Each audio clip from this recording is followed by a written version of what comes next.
morning, everybody. Welcome to another episode of Hawk Blogger Mornings. I'm Brian Nemhauser. Happy to be with you on this Thursday morning as we charge towards the weekend.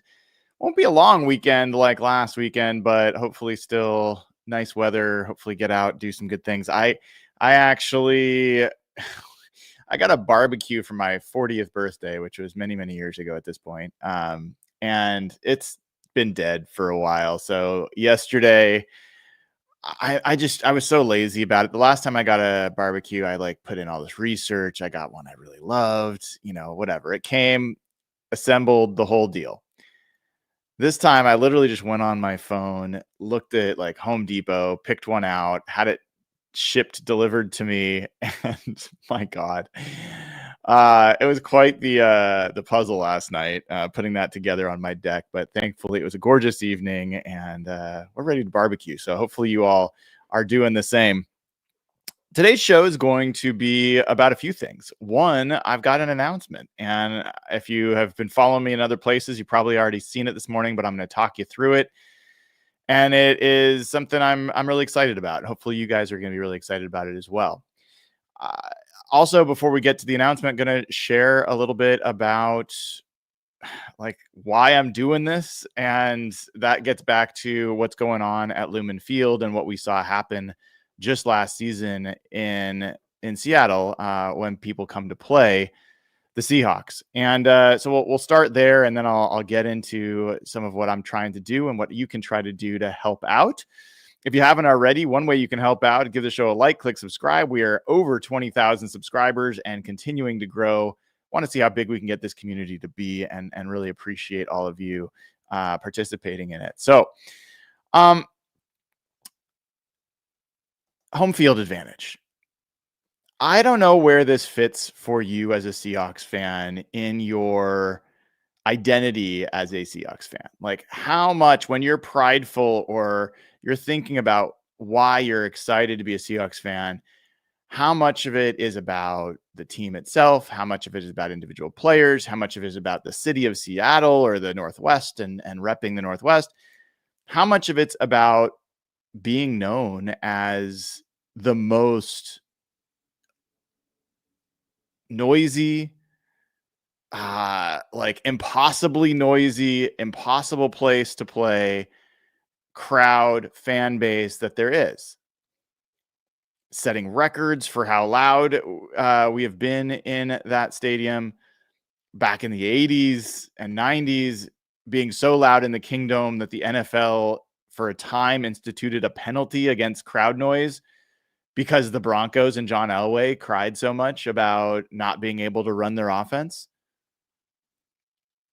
This has been a fan base that when the Seahawks were making their first run to the Super Bowl in 2005, and they hosted their first conference championship game against the Carolina Panthers, I'd never experienced anything like that. I'd been a Seahawks season ticket holder since I moved to Seattle out of college in 97. And it was so electric. It was 10 times what Beastquake was. And I was there for Beastquake, and it was a great moment. And that was another thing. I mean, there's a fan base that's caused an earthquake. But being there, that was the peak. I don't think I'll ever have that moment again where the fan base was literally lifting the team to the Super Bowl. There was no way the Panthers were going to win that game. And I've been there for the other two NFC championship games. And the effect that the fans had on those games was huge. And it got to the point where teams coming into Seattle just did not expect to win, especially in the playoffs. If the Seahawks got home field advantage in the playoffs, they're going to the Super Bowl. In fact, I believe every time that they've been in the playoffs with home field advantage throughout, they've gone to the Super Bowl. And so for me, it is a significant part of my identity as a Seahawks fan that our fan base is loud, proud, smart, knows when to cheer, when not to cheer, all those things. And last season was tough in that regard. I think it was tough for all of us that care about that. And there was not one, there was not two. There was, I would say, 4 games at least. I would say the Broncos game to open the season, we had a lot of Broncos fans. The Bills game absolutely had tons of Bills fans. The 49ers game, the first one in Seattle, had a ton of 49ers fans.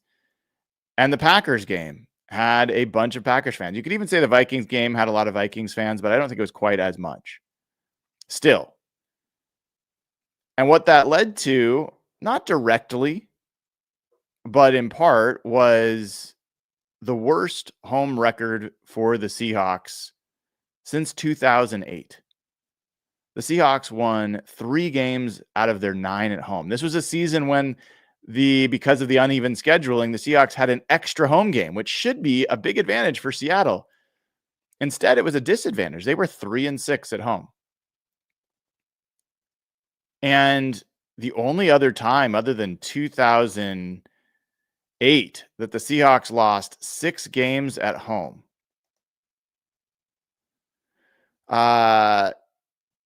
was 1992. They lost 7 games.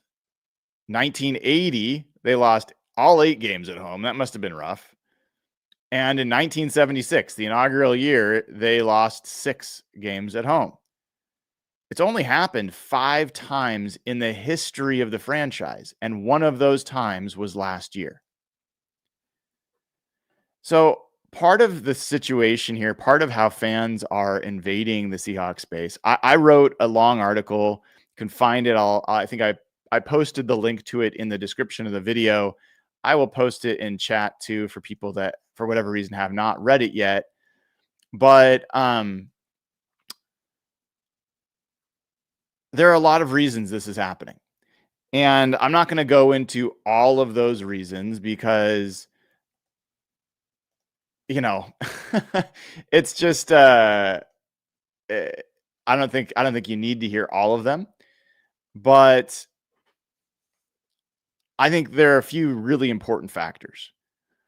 One is the rising ticket prices. And I think this one continues. Ticket prices have continued to rise once again for the Seahawks, even after their losing season. They went up 7 to 15%, depending on which seat you're at. And seats are already pretty expensive. When I moved to Seattle in 97, Paul Allen, one of the things he did as part of purchasing the Seahawks and getting the state help to fund Lumen Field was agree that he was going to offer a portion of the tickets in perpetuity at the lowest price in the NFL. I think at least 10% of the tickets have to be the lowest price in the NFL. And I bought 2 tickets for the full season, which includes the preseason games back then. That was 10 games, 10 home games. And it was $200 total, $100 per ticket. Those same seats now would cost you thousands. And they have grown far, far exceeding the price of inflation, exceeding the wage increases that have happened since then. So tickets are just significant. Of individual that can afford to spend money on them is just different. And I think that you don't have some of the diehard fans that you used to have being able to afford to go to these games. And that compounds itself because then when it comes time to have to sell a ticket for whatever reason, the less of a diehard you are, the less you care whether it goes to a Seahawks fan. The more you're probably interested in getting the most money you can as opposed to protecting the team and the home field advantage that this team's known for and this city's known for. So I think that's a really, really big part of the problem. Another part of the problem is that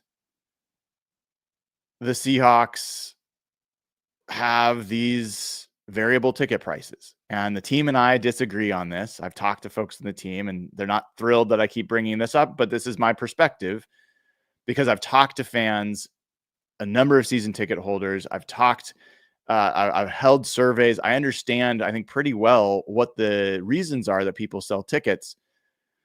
And one of the contributing factors is that because of variable ticket pricing, they can have the same seat can cost $1,000 a ticket for one game and cost $200 a ticket for another game. So if you're a fan that knows that these tickets are super expensive, maybe it's a stretch for you to even afford them, you kind of make the hard choice of like, I'm going to sell of the tickets I'm going to sell the ones that are going to recoup most of my money. And so guess which those games are? They are primetime games against great opponents, often against division opponents. These are the most important games of the season at home. Those end up being the ones that people look to sell. The 49ers game last year on a Thursday night, a primetime game, that fetched a pretty penny on the secondary market. So people can sell one or two games out of their season tickets and pay for most of their season tickets. You can hate that they do that, but financially, it makes a lot of sense for a lot of people. There's also people that cannot go to every game. So they're going to sell tickets. It's just going to happen. I don't think that that's the solution. One thing that the team has done, and they announced it this year for season ticket holders, is they are going to start monitoring how often season ticket holders are selling their tickets versus using them. I wrote about this in my article. This is something that other teams have done. And the implication is that the Seahawks will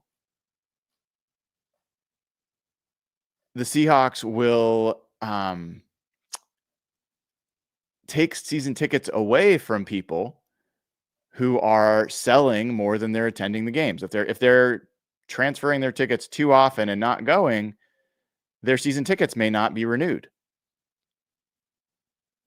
And the two teams that have done something similar to this, the Dolphins and the Broncos,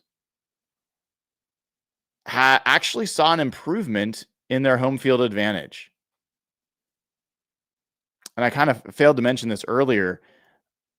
The erosion of home field advantage is not a Seahawks specific phenomenon. This is happening across the NFL.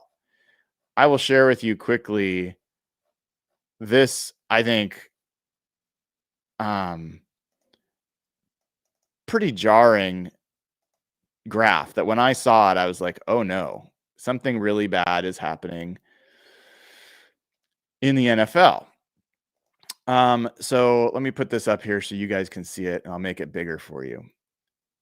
This graph shows the average win rate for a team, an NFL team at home versus on the road. And so the higher the number here, the more likely, the better a team was at home versus the road, meaning that there was a disparity in how often they won at home versus how often they won on the road. You would expect teams to always play better at home. And even to this day, that's true. But in the 90s, there was almost a 50% better performance at home across the NFL than on the road. That has steadily declined decade after decade until this current decade. It is less than half what it was in the 90s. Home field is disappearing as an advantage in the NFL. Again, there's a lot of reasons this is happening. Some of them are less controllable. Teams have gotten better about traveling. They travel more comfortably. Teams have gotten better at handling crowd noise and silent counts. There's all sorts of things that teams have gotten better at. But the other thing that's going on here is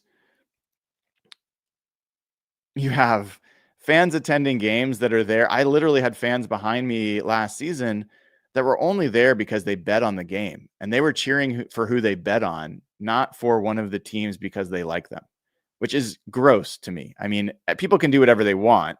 It's a free country, but I don't like that as a Seahawks fan. I want Seahawks fans in those seats.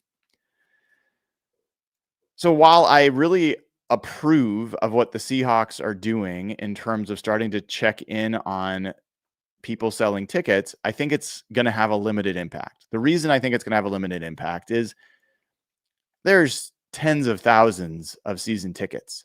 I don't think they have a reasonable mechanism to really monitor all that and follow up on all those people in a like I just don't think that that's reasonable.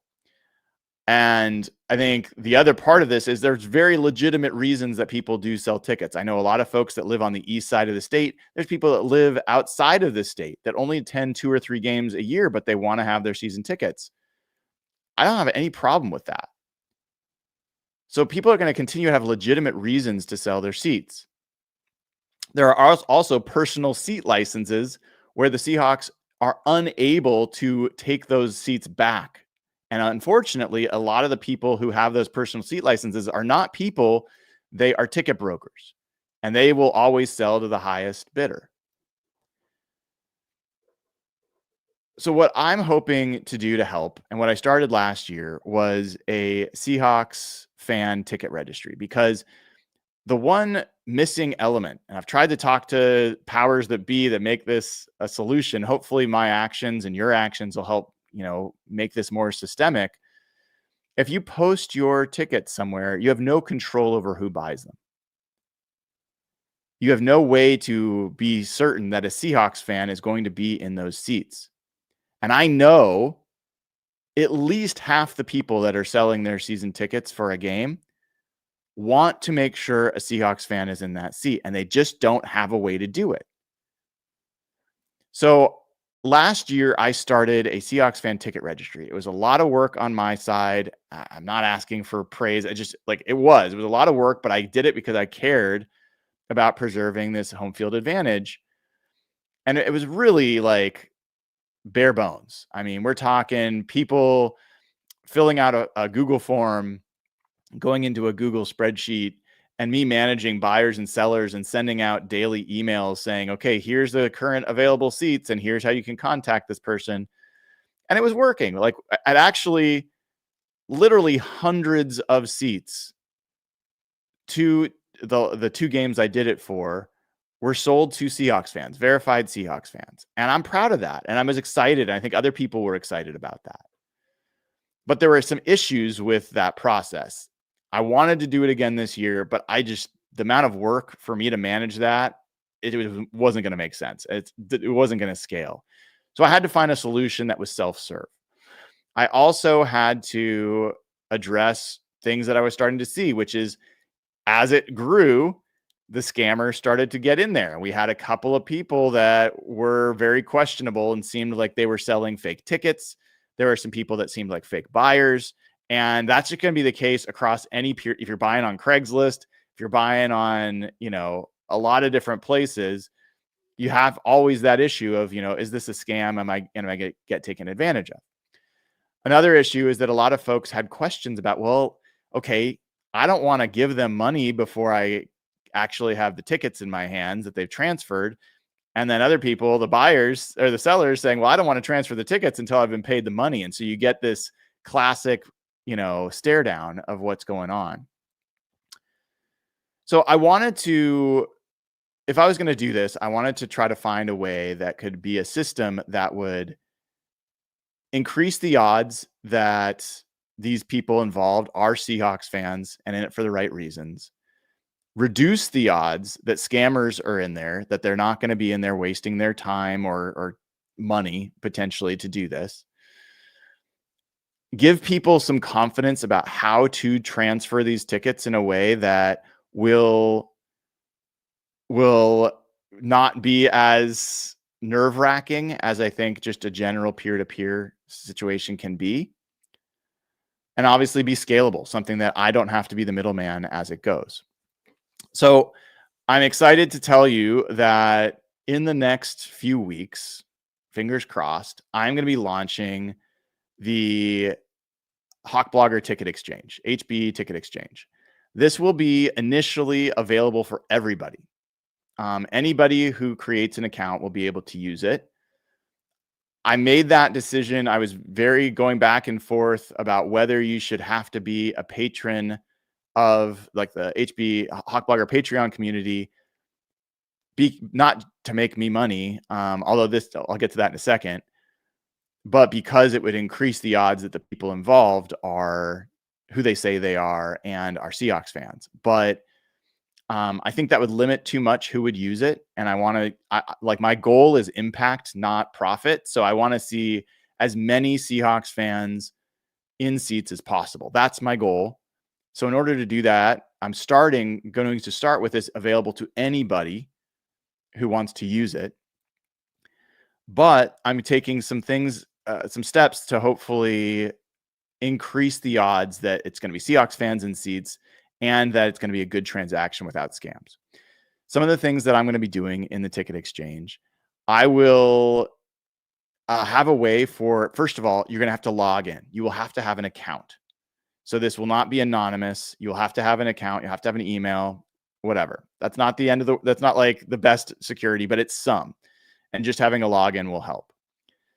Next, for a user profile, there will be user profiles. You will be able to see on a user profile, if someone's listing a ticket or someone wants to buy a ticket, you'll be able to look at their user profile. You'll be able to see whether or not they are a member of my Patreon community. So being a member of the HB Patreon community is going to be an indicator of trust, an indicator that you're a Seahawks fan, and it's going to show on your profile.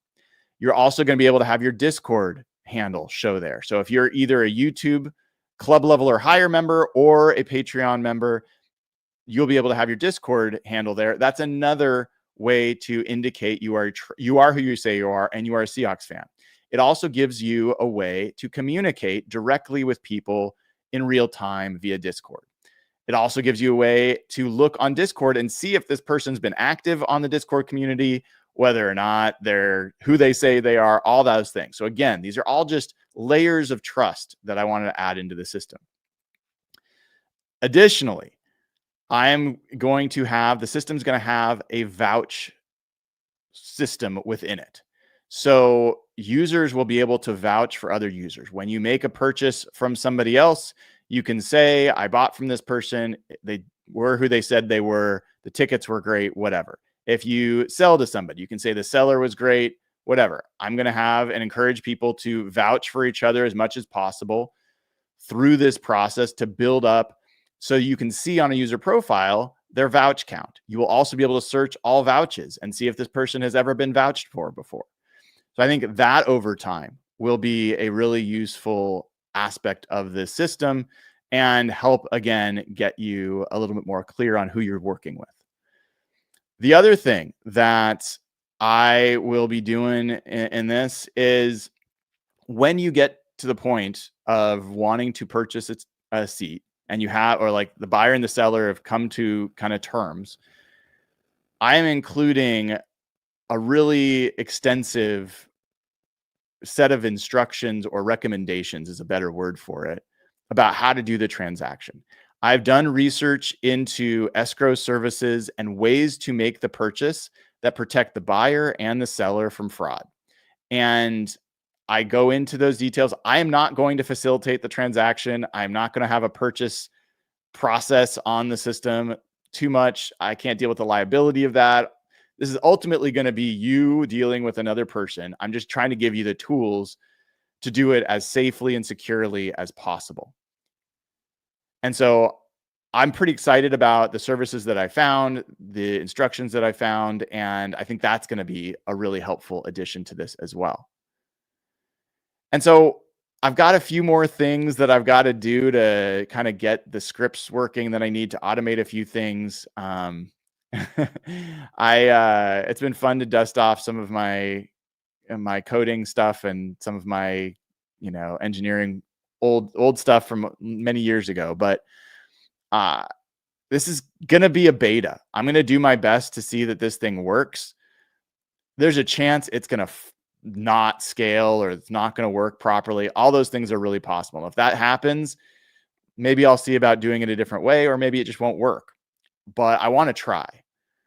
And in doing that, I'm going to really ask that as many people as possible join patreon.com/hawkblogger or the YouTube membership. I cannot verify YouTube membership the way I can verify Patreon. So I won't be able to list that you are a YouTube member. My recommendation is join as a Patreon member.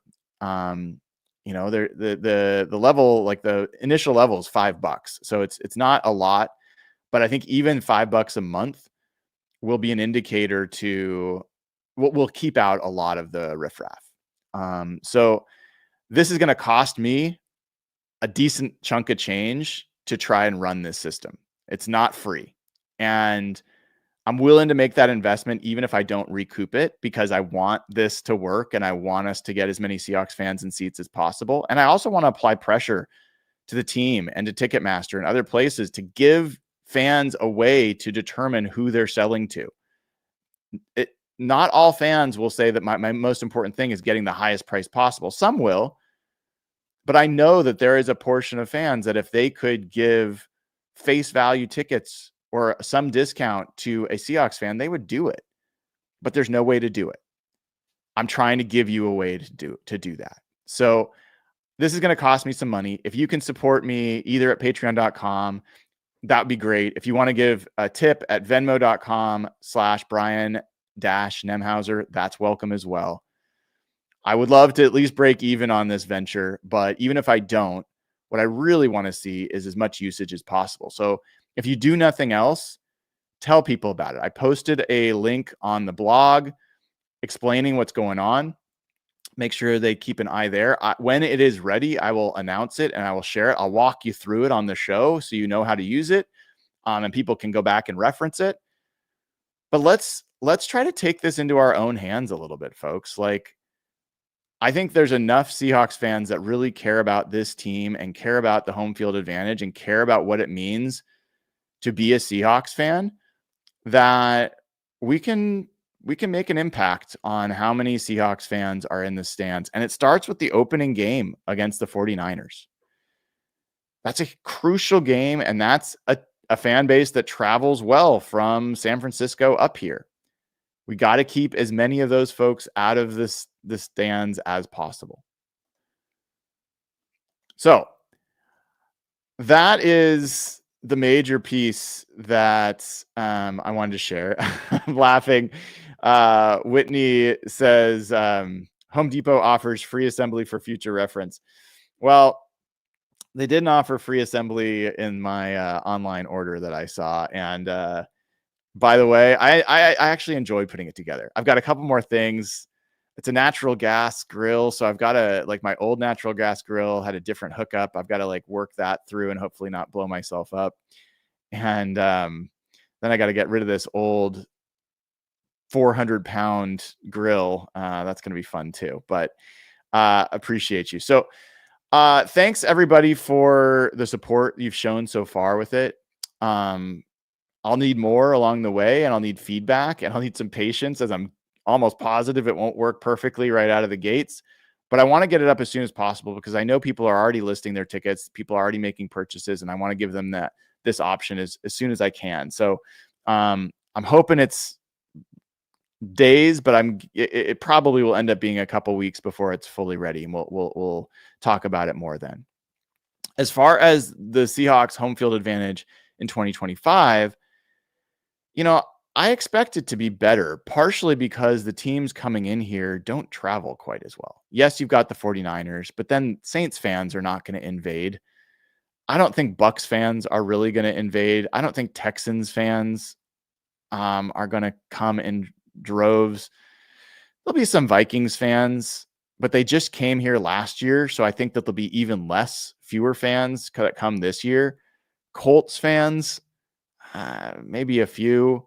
It's just compared to last year, we were talking about Buffalo and Green Bay, Denver. These are fan bases that travel quite a bit. And I think that just that alone is going to make the Seahawks a better home team this year than they were last year, at least by a record. And I think you'll see more Seahawks fans because really the way this works in the free market is if Seahawks fans are the most excited to go see a game, they will pay the most to go see it. But because I think Seahawks fans were not as enthusiastic last year, and the tickets are expensive, and people that want to travel, and these are fans that really enjoy traveling, were coming. It was kind of the perfect storm last season of good teams, traveling fans, and a little bit of apathy within the Seahawks fan base that led Seahawks fans to not be willing to pay the prices that traveling fans for opposing fan bases were. So the ultimate solution to this is the Seahawks get good. Seahawks fans get excited again. It's the hottest ticket in town, and opposing fans can't get in. Honestly, I'm not sure I believe that that's going to be as much of a cure-all as it's been in the past because of the prices of tickets and because of the types of fans that are buying those tickets. And also the ticket brokers that have these personal seat licenses that the Seahawks cannot revoke, even though I know they're trying some legal ways to get in there and make a change. So I think the Seahawks are doing what they can. I appreciate that. I wish they would get rid of variable pricing. I know it's probably not likely. I wish that they would create, like, I know this is crazy, but I wish they would go back and create, like, not just the lowest prices in the NFL, but a tier of tickets that really the every man, every person can afford. So we get some of those fans back in the stadium. It's just a different group in there. And I've been there for 25 years, more than that at this point, almost 30 years, I guess. So it's changed. It's changed who's in there. When I was on the last row of the 50-yard line in the Kingdome and I could touch the roof, the people sitting next to me are very different than the fans that are there now. So let's hope we can turn it around, but let's take some action to make sure it turns around and not just complain about it. That's my goal. Appreciate all of you for tuning in. That'll do it for today's episode of Hawk Blogger Mornings. I'll be back with you, I think tomorrow, and we'll do this all again. Until then, have a great rest of your Thursday. I'm Brian Emhauser. This will be it. Take care.